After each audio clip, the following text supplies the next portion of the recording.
Okay, so picture this. You're inside a massive, super modern car factory. You've got robots welding, assembly lines are just humming along, and shiny new cars are rolling out constantly. Now, to make all that happen, you need thousands and thousands of parts for every single car. Engines, tires, batteries, even the tiniest little bearings. Keeping that line moving is an absolutely huge logistical puzzle. But here's the big, multi-million-dollar question. How does a factory like that keep all those parts on hand, ready to go at a moment's notice, without tying up a fortune in inventory that's just sitting on shelves? If you have to buy everything before you use it, you're looking at a massive financial and physical burden. All right, let's just break this down to see the scale we're talking about. Let's take just two types of bearings. If you're building 10 cars a day, you need 30 of these bearings every single day. That scales up to over 100,000 bearings a year, and that's just for two tiny parts. Now imagine multiplying that by the thousands of other components.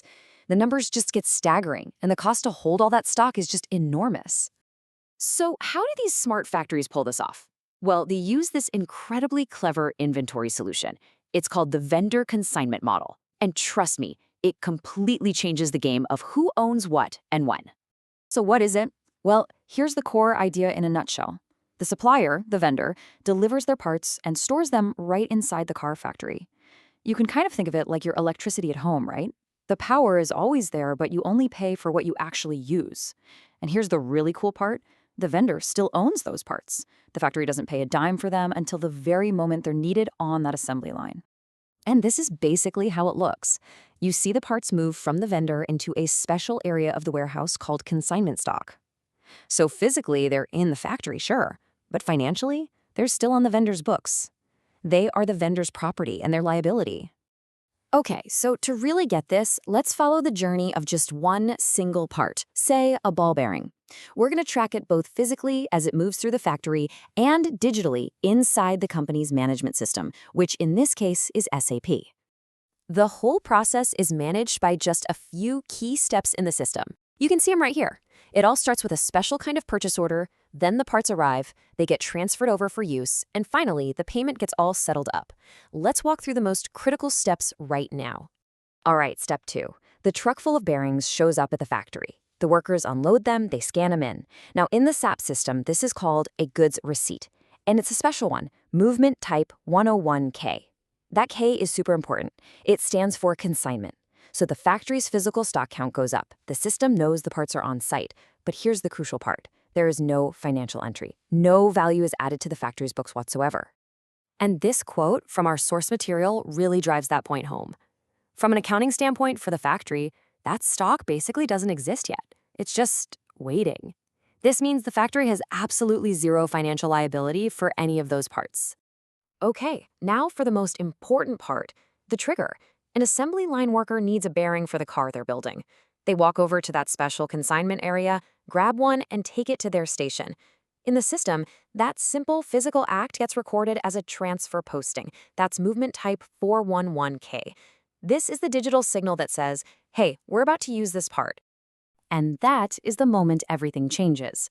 That simple move from the shelf to the line officially transfers ownership. Just like the source says, the second it becomes owned stock, the factory is now liable. They've just officially bought one single bearing. So that brings us to the final piece of this whole puzzle. The factory has used the part, so obviously the vendor needs to get paid. But how does that work without drowning in thousands of tiny little invoices for every single part that gets used? So does the factory send a check every time a single bearing is used? Of course not. That would be an absolute nightmare. The system is way smarter than that. So the real question is, what is the trigger for payment? The answer is a totally automated settlement process. On a regular schedule, say every week or maybe once a month, the factory runs a special program in SAP, transaction code MRKO. What this program does is it scans for every single part that was moved from consignment, bundles them all up, and automatically creates one payment document for the vendor. It's efficient, it's accurate, and it completely gets rid of the need for individual invoices. All right, so let's step back for a second from all the nitty-gritty transactions and look at the big picture, because when you do, you'll see that this consignment model is a true win-win, both for the car company and for its suppliers. I mean, look at this. For the manufacturer, it's a dream come true, right? They've got all the parts they need right there, on site, ready to go, so no production delays. But they have zero inventory costs until the very last second. And for the vendor, they've basically got a guaranteed sale, a forward storage spot right at their customer's facility, and a super simple automated way to get paid. It just fosters this really powerful and efficient partnership. This whole model of paying only for what you use, right when you use it, is just incredibly powerful. It really makes you wonder, beyond car manufacturing, what other industries, from healthcare to high tech, could be completely transformed by running on a pay-on-consumption model? What do you think?